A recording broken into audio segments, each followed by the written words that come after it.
Welcome to the GK objective biology channel. मैं हूं NEET. अग्र जी हम डिस्कस कर रहे हैं आज नीट यूजी 2012 का, जो कि AIPMT all India pre medical test prelims 2012 के नाम से हुआ था। बुकलेट कोड था ए। पहले क्या था कि AIPMT के नाम से होता था, एक प्री टेस्ट था जिसके अंदर कि आपको 50% मार्क्स लाने पड़ते थे जनरल कैटेगरी में। 45% था तुम्हारा OBC के लिए और 40% SC ST वगैरह के लिए था, जो कि क्वालिफाइंग था।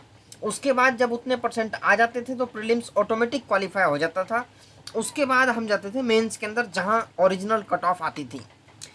तो नीट यूजी 2012 जो कि AIPMT प्रीलिम्स 2012 के नाम से हुआ था। Detailed analysis GK objective biology YouTube channel by NEET Guruji. तो चैनल को सब्सक्राइब जरूर कर दें ऐसी वीडियोस को पाने के लिए, for the NEET study material के लेटेस्ट अपडेट के लिए। तो आइए शुरुआत करते हैं नीट यूजी 2012 का एनालिसिस। तो देखो, cycas and Adiantum resemble each other in having. सबसे पहले इस क्वेश्चन को सॉल्व करने के लिए हमें ये देखना है कि cycas is gymnosperm, Adiantum is pteridophyte. तो जिम्नोस्पर्म और टेरिडोफाइट, क्या इसमें कैम्बियम कॉमन है? नहीं है। क्या इन दोनों में वेसल्स कॉमन है? नहीं है। सीड्स है क्या? नहीं। तो सीड्स तो भैया जिम्नोस्पर्म से शुरुआत ही होते हैं। तो मोटाइल स्पर्म, हाँ ये है।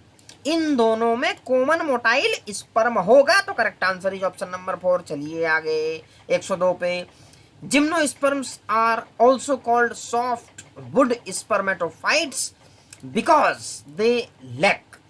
अब जिम्नोस्पर्म की जो वुड होती है वो बहुत सॉफ्ट होती है, क्योंकि इनके अंदर क्या चीज की कमी होती है इन्होंने पूछा हुआ, बिकॉज दे लैक। तो करेक्ट आंसर हो जाएगा इसमें जाइलम फाइबर्स। जाइलम फाइबर जो है हार्डनेस प्रोवाइड करता है। तो कुछ लोग इसका आंसर थिक वॉल्ड ट्रैकिड्स भी लगाते हैं, इसके चक्कर से भी आती है हार्डनेस। लेकिन मोस्ट करेक्ट आंसर जो यहाँ पे हो जाएगा वो जाइलम फाइबर हो जाएगा। अगर कुछ लोगों को ये लगता है कि थिक वॉल्ड ट्रैकिड्स होगा तो कमेंट में जरूर बताएं कि क्यों होगा विद एक्सप्लेनेशन। मेरे हिसाब से the correct answer is option number 2 xylem fibres. 103 maximum nutritional diversity is found in the group. देखो, मैक्सिमम न्यूट्रिशनल डाइवर्सिटी जो है वो बैक्टीरियाज में होती है। तो बैक्टीरिया कौन से किंगडम में बिलोंग करते हैं? मोनेरा में करते हैं। सबसे ज्यादा डाइवर्सिटी इसके अंदर है, मोनेरा के अंदर। ठीक, करेक्ट आंसर ऑप्शन नंबर 1 हो जाएगा। 104 which one of the following is common to multi cellular fungi, filamentous algae and protonema of mosses. तो देखो, मोड ऑफ न्यूट्रिशन, तो मल्टी सेलुलर फंजाई कैसे हैं? सेप्रोट्रॉप्स, मतलब डेड ऑर्गेनिक मैटर पे feed करते हैं। फिलामेंटस एल्गी, जब एल्गी है तो जाहिर सी बात है कुछ ना कुछ सिंथेसाइज करेगी। तो इन दोनों में न्यूट्रिशन तो कॉमन होने वाली बात है नहीं। अच्छा, अब देखते हैं मल्टीप्लीकेशन बाय फ्रेगमेंटेशन। तो क्या फंजाई फ्रेगमेंटेशन से मल्टीप्लाई करती है? Filamentous algae, protonema of Moses. 104 तो ये चीज कॉमन है भाई, मल्टीप्लीकेशन में फ्रेगमेंटेशन ये सब में होती है। तो यही आंसर करेक्ट होता हुआ ऑप्शन नंबर 2 पे कर दिया जाए लॉक। ऑप्शन नंबर 2 हो गया करेक्ट। डिप्लॉन्टिक लाइफ साइकिल सब में नहीं है। मेंबर्स ऑफ किंगडम प्लांटी सारे नहीं है। फंजाई एक अलग किंगडम है भाई, किंगडम फंजाई। ठीक है, तो करेक्ट आंसर हो गया आपका ऑप्शन नंबर 2। आगे चलिए 105 पे। Which statement is wrong for viruses. अब देखो, एक गलत है तो 3 सही होंगे। इस तरीके से करिए, कौन कौन से 3 सही हैं? They have ability to synthesise nucleic acids and protein, सही है। Antibiotics have no effect on them, ये भी सही है, क्योंकि तभी तो कॉमन कोल्ड की आज तक कोई दवाई नहीं बनी। क्यों? क्योंकि वो वायरल डिसीज है। एक दवाई बनाओगे, स्ट्रेन चेंज, वो हो जाएगी non effective. All are parasites, ये भी ठीक है। Viruses are obligate parasites, NCERT में लाइन लिखी है। All of them have helical symmetry, ये गलत है भाई। सबके पास अलग अलग शेप होती है वायरस की, हर वायरस की अपनी एक स्पेशल शेप होती है, तो ये गलत हो जाएगा। 106 विच one of the following is correct statement, हमें करेक्ट बताना है। अब एक ही करेक्ट होगा, 3 इनकरेक्ट होंगे। तो एक करेक्ट जो है हमें ढूंढना है इसके अंदर से। तो antheridiophore and archegoniophore are present in pteridophytes, ये गलत हो गया भाई। एंथीरिडियोफोर्स आर्चिगोनियोफाइट ये टेरिडोफाइट्स में नहीं होते। अच्छा, origin of seed habit can be traced in pteridophyte, ये लाइन क्लियर मेंशन है भाई एनसीईआरटी में। करेक्ट आंसर ऑप्शन नंबर 2 पे लगता हुआ कि ओरिजिन ऑफ सीड हैबिट्स, तो सीड हैबिट्स से है वो टेरिडोफाइट से ही ट्रेस होता है। 107 nuclear membrane is absent in. अब देखो, इसमें क्या है, वॉलवॉक्स क्या है, यूकैरियोट, नोस्टॉक क्या है, prokaryote, Penicillium, eukaryote, Agaricus, eukaryote. तो प्रोकैरियोट का एक ही एग्जांपल है नोस्टॉक, तो इसके अंदर न्यूक्लियर मेम्ब्रेन जो है एब्सेंट होगी, क्योंकि प्रोकैरियोट्स में मेम्ब्रेन बाउंड ऑर्गेनल्स नहीं होते। 108 during gamete formation the enzyme recombinase participate during. देखो बहुत ही सिंपल क्वेश्चन डिजाइन कर दिया है।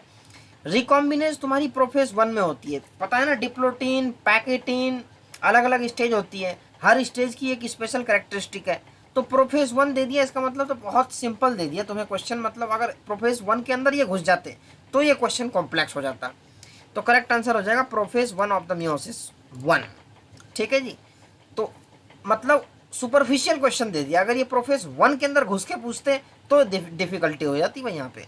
109 which one of the following does not differ in E coli and Chlamydomonas.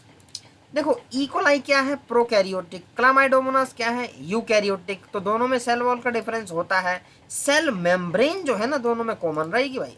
Ribosomes भी दोनों में अलग होते हैं, क्रोमोसोमल ऑर्गेनाइजेशन भी दोनों का अलग होता है। तो correct answer option number 2। 110 PCR and restriction fragment length polymorphism are the methods for. देखो डीएनए सीक्वेंसिंग में इनकी जरूरत नहीं है, जेनेटिक फिंगरप्रिंटिंग में इनकी जरूरत है। फिंगरप्रिंटिंग जब करेंगे तो इन टेक्निक्स की हमें जरूरत पड़ती है, स्टडी ऑफ एंजाइम्स में भी इनकी जरूरत नहीं है, जेनेटिक ट्रांसफॉर्मेशन में भी ये सब हमें नहीं चाहिए।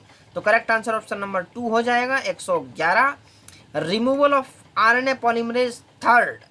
देखो RNA polymerase 1, 2 and 3, 1 is synthesising ribosomal, ठीक है, 2 for mRNA and third for tRNA, ये तुम्हें ध्यान होना चाहिए। तो करेक्ट आंसर ऑप्शन नंबर 3 हो जाएगा टीआरएनए। यही कहा है ना, will affect the synthesis of tRNA. जब थर्ड हटाओगे ना आरएनए पॉलीमरेज थर्ड, तो टीआरएनए की सिंथेसिस अफेक्ट हो जाएगी। 112 evolution of different species in a given area starting from a point. देखो एक पॉइंट से स्टार्ट हो रही है and spreading to other areas of other geographical areas, उसको हम बोलते हैं भैया अडेप्टिव रेडिएशन। तो करेक्ट आंसर यहाँ पर अडेप्टिव रेडिएशन लगता हुआ। ठीक है जी, तो यहाँ पे जिस तरीके से डेफिनेशन दी हुई है उसके हिसाब से अडेप्टिव रेडिएशन तुम्हारा करेक्ट बैठता है। 113 removal of introns and joining of exons, बड़ा सिंपल क्वेश्चन है, डेफिनेशन बेस्ड। इसको हम स्प्लिसिंग बोलते हैं, साइलेंसिंग नहीं होगा, स्प्लिसिंग, ये करेक्ट आंसर है। 113 का हो गया ऑप्शन नंबर 2, बहुत सिंपल क्वेश्चन है भाई। 114 विच one of the following is not a part of transcription unit in DNA. NCERT के अंदर डायग्राम दिया हुआ है ट्रांसक्रिप्शन यूनिट का, वहां से क्वेश्चन आया, क्या उसमें प्रोमोटर होता है, तो प्रोमोटर होता है। क्या उसमें स्ट्रक्चरल जीन होता है, तो ये भी होता है। इंड्यूसर नहीं होता भाई, इंड्यूसर होता है लैक ऑपरोन में, टर्मिनेटर भी इसमें होता है, इंड्यूसर नहीं होता। तो correct answer is option number 3। 115 पे आ जाओ। An organic substance that can withstand environmental extremes and can't be degraded by any enzyme. तो फेमस क्वेश्चन मेडिकल एंट्रेंस का एक बार फिर से रिपीट होता हुआ, करेक्ट आंसर स्पोरोपोलिन पे लगता हुआ। ये ऐसा मटेरियल है जिसको ना कोई एंजाइम डिग्रेड कर सकता है, ना ही कोई एनवायरमेंटल फैक्टर ऐसा कोई एक्सट्रीम जो कि इसको डिग्रेड कर दे।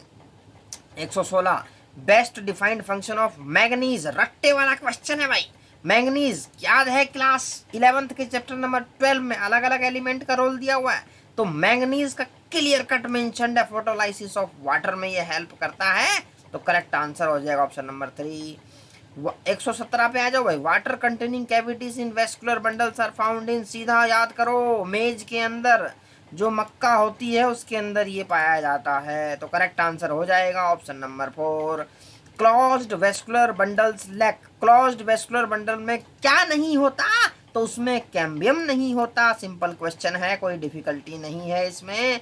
119 placentation in tomato and lemon, lemon को जब तुमने काटा होगा तो देखा होगा अलग अलग एक्सिस बनी होती हैं, तो एक्साइल प्लेसेंटेशन हो जाएगा इसके अंदर।